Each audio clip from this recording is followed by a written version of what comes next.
It began not on a battlefield, but in a workshop, a dim, oil-slicked room where steel met genius. The year was 1918, and the world had just learned that modern war belonged to machines. Airplanes had replaced cavalry, tanks had replaced horses, and the old rifles of 19th-century armies were now as useless as bayonets against armor. Into this new age stepped one man, John Moses Browning, a Utah gunsmith whose name had already become legend. His task was simple in words, but impossible in scope. Design a weapon powerful enough to stop the machines that had begun to rule the battlefield. The request came from the U.S. Army Ordnance Department late in World War I. Reports from Europe told of German planes strafing trenches unopposed, of light tanks shrugging off rifle fire, of armored cars driving straight through infantry lines. What the Army needed was not another rifle. It needed a heavy machine gun, one that could throw half-inch bullets capable of tearing through steel, wood, and flesh alike. The French called it a grande mitrailleuse. The Americans called it a heavy 50. Browning simply called it a problem worth solving. Working with the engineers at Colt and Winchester, Browning began to modify his earlier M1917 water-cooled machine gun, scaling it up to handle a new cartridge nearly the size of a man's finger. That round, the .50 BMG Browning machine gun, was a monster. 12.7 millimeters of lead and copper wrapped around 60 grains of powder. A slug that could travel over 2,000 feet per second and punch through an inch of armor. When Browning first fired it at a test range in Hartford, the recoil knocked the entire bench backward. He smiled and said, "Now that's a gun." By 1919, the design had matured into something formidable. The Browning M1921, later refined into the M2 heavy barrel, M2HB. It was air-cooled instead of water-cooled, making it lighter and simpler. The gun fired from a short recoil action, its massive bolt sliding forward with the sound like a hammer hitting an anvil. It was not graceful, it was not subtle, but it worked every single time. Browning would not live to see the gun's perfection. He died in 1926, sitting at his workbench in Liège, Belgium, with blueprints of the M2 spread before him. His death marked the end of an era, but his machine lived on. The Browning M2HB became a weapon so reliable, so enduring, that generations of soldiers would call it simply the 50, or, with affection, Medusa. As the years between wars ticked by, the United States Army and its engineers at Colt's Patent Firearms and Frigidaire Manufacturing continued refining the design. They shortened the receiver, thickened the barrel, and adjusted the headspace to prevent jams. Factories in Detroit and Hartford learned to mass-produce the weapon by the thousands. What had once been a prototype became an industry. America, the arsenal of democracy, now possessed a machine gun that could dominate land, sea, and sky. When the first tests were conducted at Aberdeen Proving Ground, witnesses described the sound as a deep mechanical thunder. Unlike the chatter of the .30 caliber Brownings or the high-pitched scream of the German MG-34, the .50 caliber M2 didn't talk, it roared. Each shot was a small explosion, each burst a rolling drumbeat that seemed to shake the ground. The bullets tore through target plates, ripped holes in steel aircraft panels, and shattered engine blocks at 500 yards. The weapon was a force of nature, designed for a century that was about to learn what total war meant. By 1940, as the clouds of World War II gathered, the Browning M2HB had spread across every branch of the U.S. military. The Army mounted it on half-tracks and jeeps. The Navy fixed it to the rails of PT boats and destroyers. The Air Corps filled their bombers with them, 13 on a B-17 Flying Fortress, 10 on a B-24 Liberator, 6 on a P-51 Mustang. The same weapon that could shoot down a fighter plane could also destroy a truck convoy. The .50 caliber was no longer a support gun. It was the backbone of American firepower. In its simplicity lay its brilliance. There were only a handful of moving parts: a bolt, a barrel, a recoil spring, a feed cover, a trigger group. No delicate machining, no unnecessary flourishes. A soldier could strip it blindfolded, clean it in the rain, and have it firing again in minutes. It could withstand sand in Tunisia, salt in the Pacific, and snow in the Ardennes. It was the rare weapon that belonged everywhere and feared nowhere. American soldiers were quick to trust it and quicker still to love it. They named it, polished it, decorated it with lucky charms. A Marine on Guadalcanal painted Baby Deuce on his gun shield. A tank crew in France welded armor plates around theirs and called it the Widowmaker. To the men behind the trigger, the 50 cal was more than metal, it was survival. The rest of the world noticed too. German officers examining captured American vehicles in North Africa were shocked to find the same heavy-caliber gun mounted on everything from tanks to trucks. "This is no ordinary machine gun," one report to Berlin read. "It is a cannon disguised as one." Japanese naval intelligence called it the American Thunder Gun. Wherever the United States went, the Browning M2HB followed, a mechanical heartbeat of steel and fire. By 1942, as the first American convoys landed in North Africa, the weapon was everywhere. On tanks, trucks, airfields, and ships.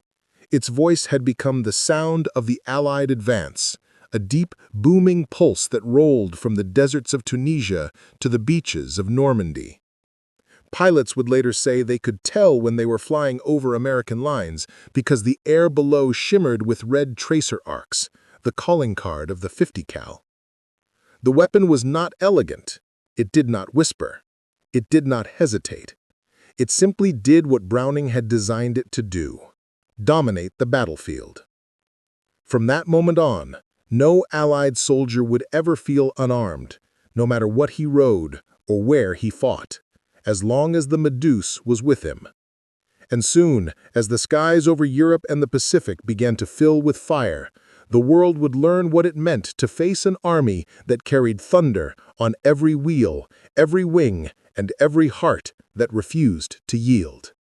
By the time the United States plunged fully into war in 1942, the Browning M2 HB .50 caliber had already become more than just a weapon. It was a doctrine. Its booming voice echoed from every corner of the globe, welded to jeeps, tanks, trucks, ships, bombers, and airfields. Wherever American forces went, the deep thud of the Ma Deuce followed, a sound so distinct that friend and foe alike could identify it from miles away. The battlefield no longer had front lines, it had zones of .50 caliber fire. From the deserts of North Africa to the jungles of the Pacific, from the hedgerows of Normandy to the frozen forests of the Ardennes, the M2 HB adapted to every climate, every mission, and every branch of service. It wasn't just versatile, it was omnipresent. There was hardly a vehicle in the U.S. arsenal that didn't have one bolted somewhere to its frame.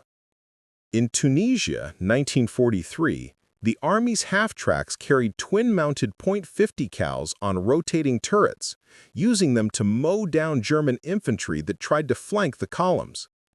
Soldiers described the sound as a metal heartbeat, pulsing in rhythm with the advance of the armored divisions. The M2HB could chew through walls, trees, and the thin armor of trucks or reconnaissance cars. Even German SD KFZ-222 armored cars, which had once terrified Allied patrols, found their armor perforated like tin when struck by the .50's heavy rounds. Tankers loved it. On the Sherman, the M2HB was usually mounted above the commander's hatch, its barrel stretching proudly toward the horizon. Though exposed to sniper fire, commanders often stood half out of their turrets, gripping the handles and sweeping the road ahead with tracer fire. A single burst could shred an enemy machine gun nest or punch holes through the sides of a Panzer's engine compartment. When the tank's main gun was reloading, the .50 kept firing, relentless, steady, unbreakable. On the ground, it became the infantry's guardian. Jeeps fitted with pedestal mounts roamed ahead of convoys like wasps, their M2s spitting fire at ambush points. Some units of the 82nd Airborne and Rangers turned the weapon into a mobile fortress, building improvised gun trucks with sandbags, armor plating, and 2 or 3 Brownings chained together. They called them meat choppers. And in ambushes along narrow roads, they lived up to the name. In Normandy, the gun reached its full, terrifying potential. During the breakout from the beaches in June 1944, the American advance was slowed by the infamous bocage, dense hedgerows and stone walls that turned every field into a trap. German machine guns, hidden in barns and trenches, pinned down entire platoons. The 50 cal became the equalizer. Engineers mounted them on bulldozers and half-tracks to blow holes through the hedgerows, cutting new paths while suppressing enemy fire. When the 50 cals opened up, one paratrooper recalled, "The walls just crumbled. It was like watching thunder tear the earth." Even the Luftwaffe pilots flying overhead could tell when they were crossing Allied lines. They reported seeing fields of fire, endless streaks of red tracers arcing upward from every direction. It wasn't flak guns. It was the same heavy machine gun that armed American bombers. Only now, thousands of them pointed back at the sky. The Marines carried the Ma-Deuce ashore on amphibious tractors and landing craft. On the beaches of Tarawa and Saipan, they learned that the weapon could cut through palm trees, bunkers, and even the concrete walls of Japanese pillboxes. When flamethrowers ran dry, the .50 kept pounding. A Marine gunner on Tarawa described the sensation, "It wasn't like shooting, it was like commanding lightning." The Navy took the Browning to sea. Ships bristled with twin and quad mounts, lining the decks like teeth. When Japanese dive bombers swooped in low, the M2s filled the air with tracer fire so dense it seemed solid. Kamikaze pilots would later call it the Red Curtain. The same gun that had guarded a jeep in Normandy now defended an aircraft carrier in the Pacific. The design was universal. The result was chaos for any enemy that dared to approach. What made the M2HB truly unstoppable wasn't just its range or power, it was its reliability. The gun could function in any condition: desert dust, jungle humidity, ocean spray, or blizzard cold. Soldiers joked that it could survive the end of the world and keep firing. Its air-cooled barrel meant no need for water jackets or hoses, and it could switch from single-shot precision to roaring bursts by the flick of a small lever. It was as close to perfection as a machine gun could get. It also became a symbol of American industrial might. The same factories that built refrigerators and typewriters now turned out M2HBs by the hundreds of thousands. Over 2 million units were produced during the war, their parts interchangeable, their blueprints simple enough that any mechanic could repair one in the field. Soldiers carried spare barrels, bolts, and recoil springs in canvas bags, swapping them out in minutes. The gun had become more than a piece of equipment. It was a system, a mechanical organism that sustained itself through the hands of its users. And German and Japanese intelligence began to refer to the M2HB as the everywhere gun. It was impossible to avoid. Low-flying Luftwaffe pilots complained that their aircraft could no longer strafe Allied convoys.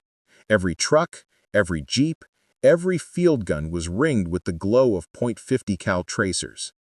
"There is no safe altitude," one pilot wrote in his after-action report. "The Americans shoot the same fire from the ground as from the air."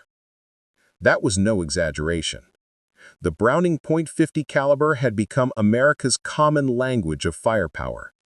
The same cartridge, the same mechanism, the same voice, whether on a bomber at 20,000 feet or a tank in a muddy field. It unified the battlefield in a way no weapon ever had before. As the war expanded across continents, the Ma-Deuce traveled with it, from the dunes of Al Alamein to the mountains of Italy, from the coral atolls of the Pacific to the frozen forests of Belgium. Everywhere it went, it left the same mark: long belts of empty brass scattered across the ground, and the silence of enemies who had learned too late that the thunder coming from the earth was not weather. It was the voice of John Browning's creation, speaking for a nation that had made war its industry. And soon, that voice would grow even louder, as German pilots over France and Japanese airmen over the Pacific discovered the truth for themselves, that the sky itself now belonged to the .50 caliber. By the summer of 1944, the skies over Europe had changed.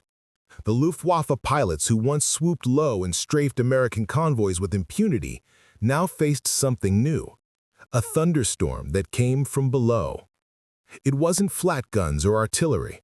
It was everywhere, all at once, coming from the roofs of barns, from half-tracks hidden in hedgerows, from jeeps bouncing along muddy roads.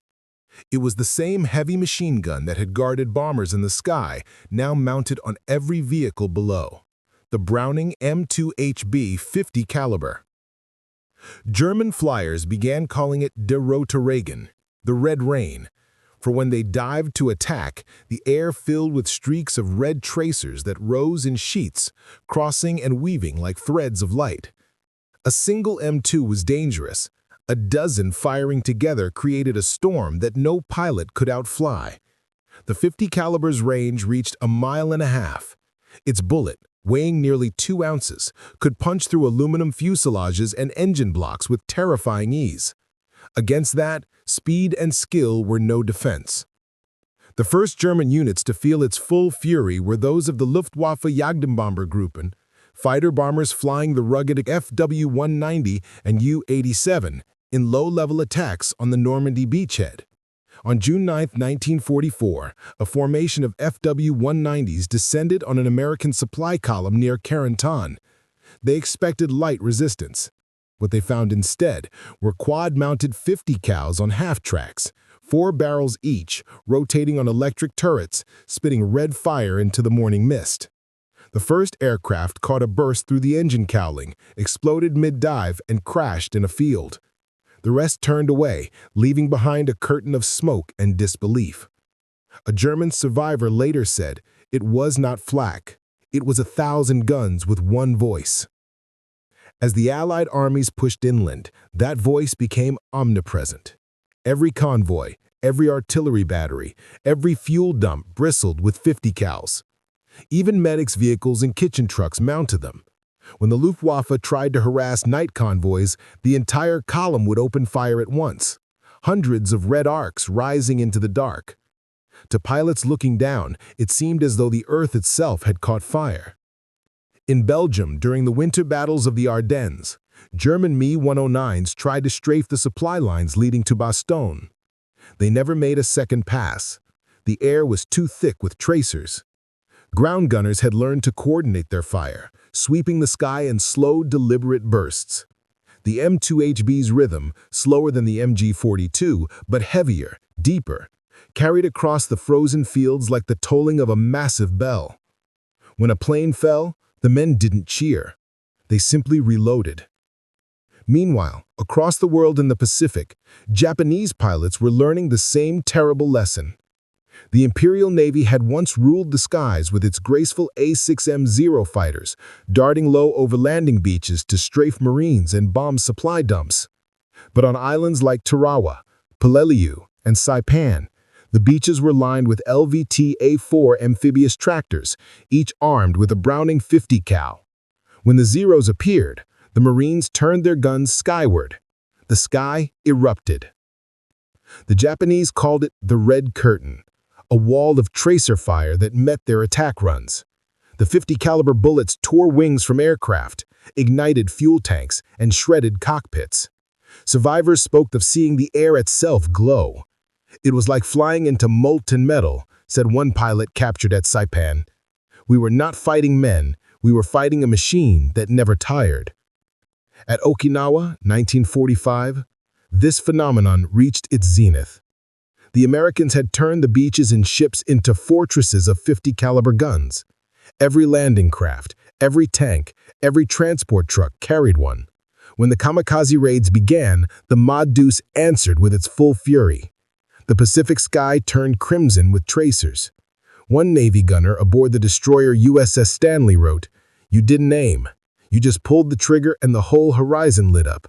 It was like the ship was breathing fire." In the final year of the war, the 50 caliber became both a shield and a sword. In the air, it armed P-47 Thunderbolts, P-51 Mustangs, and B-17 Flying Fortresses, aircraft that could shred the Luftwaffe from above. On the ground, the same gun created an invisible dome of protection. When the bombers returned damaged from raids, the ground crews who met them were often surrounded by 50 cals, ready to repel strafers. The same caliber that tore through the skies over Berlin now guarded the wounded aircraft on their return. German pilots who were captured after the Battle of the Bulge often asked American interrogators about the weapon. One Luftwaffe major said bitterly, "We used to fly low to scare your men. Now we stay high, because if we come down, we die. You Americans, you made the air poisonous." The effect was psychological as much as physical. The thunder of the Browning was everywhere, on ships, in jungles, across fields. It was omnipresent, unrelenting. It made the enemy feel hunted, even in the open sky. No matter where they flew, no matter how fast, the Americans could answer. And that answer came in half-inch bullets glowing red in the night. Every soldier who fought beneath those skies remembers it the same way. The sound wasn't just heard, it was felt, deep in the chest, like standing beside a forge. The smell of gun oil, the vibration of the barrel, the crack of each shot, it was a symphony of survival. It wasn't music, but it was beautiful, because it meant we weren't alone. By 1945, the enemy had learned a truth that no amount of courage could erase. The 50 caliber Browning had erased the boundary between air and ground. There was no safe altitude, no refuge, no escape from its reach. The skies that once belonged to the attackers now belonged to the defenders. The pilots who had once dived with confidence now climbed with fear. And the world, from the beaches of Normandy to the reefs of Okinawa, glowed red with the fire of the weapon that had changed the very physics of war. The Americans called it Ma-Deuce. The Germans called it the Red Rain. But by the war's end, everyone understood what it really was: the sound of a nation whose firepower reached from earth to heaven and never missed. The Browning M2 HB 50 caliber was a marvel of engineering. Steel precision, simple mechanics, brutal elegance. But steel alone doesn't win wars. Behind every burst of fire, behind every glowing tracer that carved through the air, there was a man. A soldier, crouched behind a steel shield or standing upright in the open, hands frozen to a pair of handles, jaw locked against the recoil. The Ma-Deuce was his voice, his heartbeat, his defiance. And in every theater of war, those men turned the machine into something more, a living creature of war, half steel, half soul. They called themselves 50 gunners. Tankers, infantrymen, sailors, airfield guards, Marines. Every branch had them. Their weapon was heavy, unwieldy, and sometimes taller than they were. It kicked like a mule and burned the skin off bare hands. The recoil rattled teeth and bruised shoulders. The gun's appetite for ammunition was insatiable, and every 50-round belt weighed as much as a small child. But to the men who carried it, it was worth every ounce. "The 50 never lets you down," one gunner from the 2nd Armored Division said. "If you feed her right, she'll never stop singing."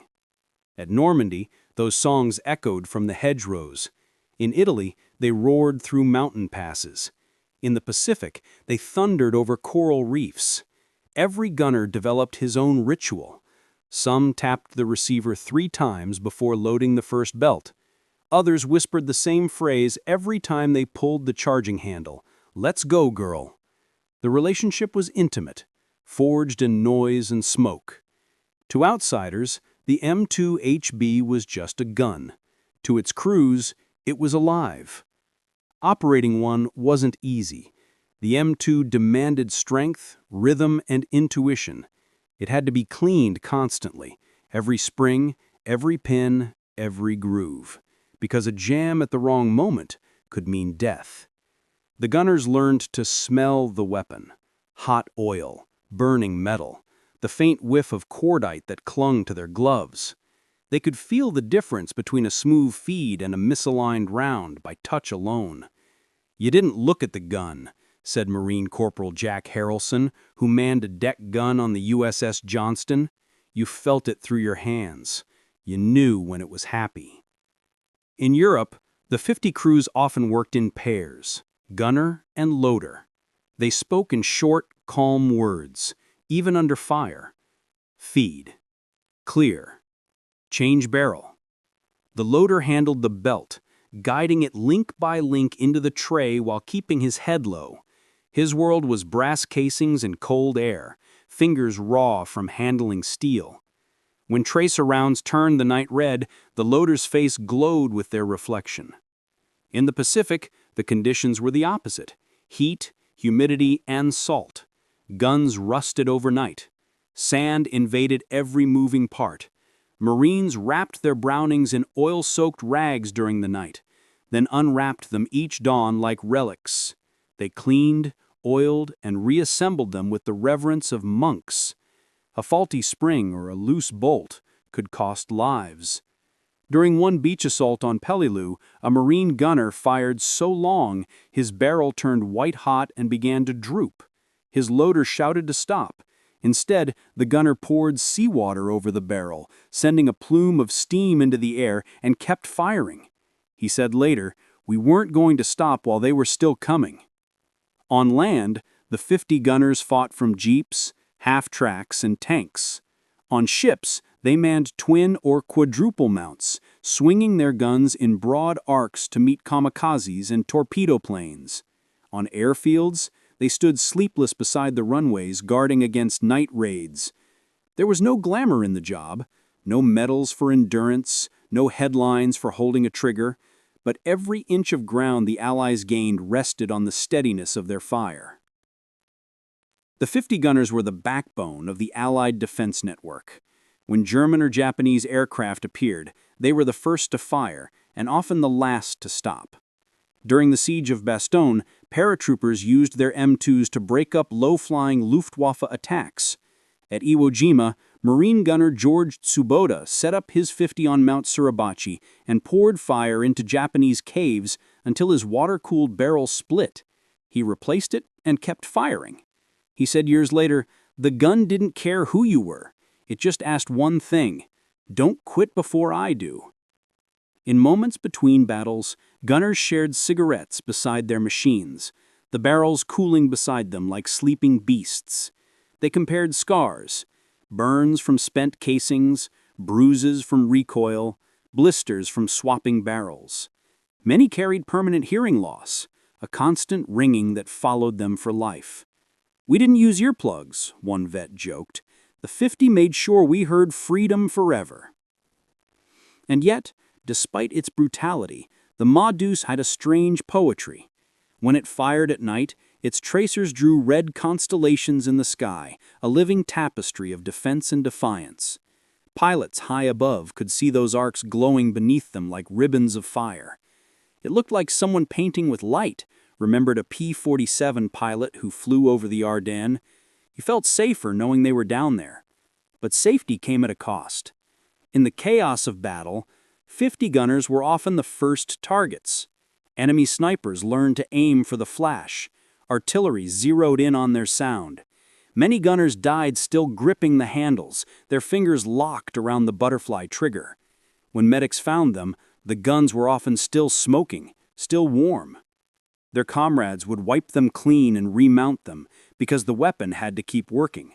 As one sergeant said, the gun mourned its man for one burst, then it went back to work. These men were never famous, but they were the silent architects of victory. They built a wall of fire that protected every convoy, every bomber runway, every landing beach.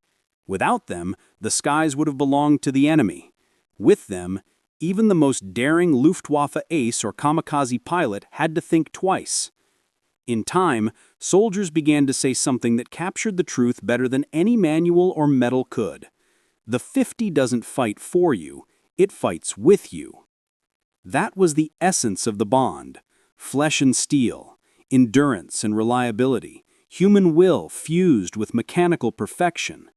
Together, they became something elemental, a heartbeat of war that never faltered no matter how dark or cold or impossible the moment seemed. By 1945, that bond had become legend. The Browning M2HB wasn't just a gun anymore. It was the soul of an army, the mechanical heart that refused to stop beating. And as the final battles loomed across the Rhine and in the Pacific, that heart would roar louder than ever. Because for the men behind the guns, surrender was never an option while the 50 still had breath to give. When the smoke cleared over Europe and the Pacific in 1945, millions of weapons were abandoned, scrapped, or locked away in warehouses. The world's arsenals were full of relics of a war that had burned itself out. Rifles, tanks, and aircraft designs already obsolete by the time peace arrived. But one weapon refused to fade. The Browning M2HB .50 caliber machine gun was not retired, not replaced, not even modified much. It had survived the largest conflict in human history almost unchanged. And in doing so, it had proven something that every soldier who ever fired one already knew. The Ma Deuce was not just a gun. It was an idea. One so perfect it would outlive its own century. The stories of its endurance began immediately after the war. In Korea, 1950 to 1953, when snow fell on the mountains of the Chosin Reservoir, American Marines found themselves fighting in temperatures colder than Bastogne. M1 rifles jammed, carbines froze solid, but the M2s, the same guns that had roared on Okinawa, kept firing. Mounted on trucks, tanks, and makeshift sandbag nests, they chewed through wave after wave of Chinese assaults. Gunners called it singing in the snow. One veteran said, "You could set your watch to that sound. Every burst meant another minute we were still alive." In Vietnam, it became the thunder that rolled through the jungles. Mounted on Huey gunships, armored convoys, and river patrol boats, the M2HB once again found itself everywhere. The thick canopy of the jungle couldn't silence its voice. It guarded bases, convoys, and villages, spitting fire down trails invisible from the air. The jungle would go quiet, then the Ma Deuce would talk, and the trees would answer. Through half a century of warfare, the same weapon followed the same formula: air-cooled, recoil-operated, utterly reliable. Soldiers called it the Old Girl, Big 50, or simply Ma. The name stuck because it fit. Like a mother, it protected everything under its reach: jeeps, tanks, ships, aircraft, men. There was something maternal about the way it covered the battlefield, watching, waiting, punishing anything that threatened its children. The weapon's design was so solid that even as technology advanced, lasers, smart bombs, guided missiles, the M2 remained untouched. The U.S. Army tested new versions, new calibers, new mounts. None lasted. Every replacement failed the same test: reliability. The M2 never jammed when the world depended on it. As one ordnance officer put it, "It doesn't care if you're in mud, snow, or salt water. It just asks for ammo." Even America's enemies couldn't help but respect it. During the Gulf War of 1991, Iraqi soldiers abandoned vehicles when they saw the telltale flash of the .50 cal's tracers. In Afghanistan and Iraq decades later, American convoys still rolled with M2s mounted on their roofs. The sound was the same as it had been in 1944, a deep, rhythmic hammering that could be felt in the chest before it was heard in the ears. Civilians called it the heartbeat of the convoy. What made the M2 eternal wasn't just engineering, it was philosophy. John Browning's vision had been simple: make a machine that never quits. No excess, no fragility, no compromise. Every spring, every pin, every groove served a purpose. It could be cleaned with motor oil, repaired with wire, fired until the barrel glowed red. It didn't require faith, it earned it. That design philosophy shaped generations of American weapons afterward, from the M60 to the M240. Yet none ever replaced her. The Ma Deuce was not the ancestor of those guns. She was their queen. In museums today, the M2HB sits behind glass, blackened steel, barrel worn smooth from decades of fire. Visitors walk by without realizing that the weapon in front of them is likely older than their grandparents and still used by the same army that carried it ashore on D-Day. Soldiers returning from modern deployments say the same thing their grandfathers did. She's heavy, she's loud, and she never fails. The symbolism of the Ma Deuce runs deeper than its mechanics. It became a sound that defined American warfare, not chaotic, not frantic, but deliberate and steady. When it fired, it spoke of discipline, persistence, and industry. It was the sound of factories in Detroit and Hartford turned into firepower, the echo of a nation that built not just weapons, but endurance.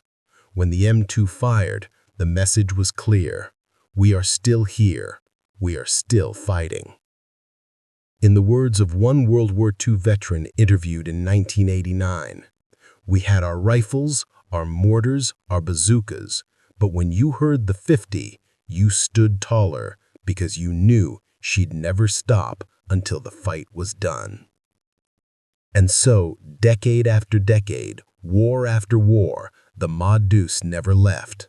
On guard towers in Afghanistan, her barrel pointed toward the same mountains where Alexander once marched.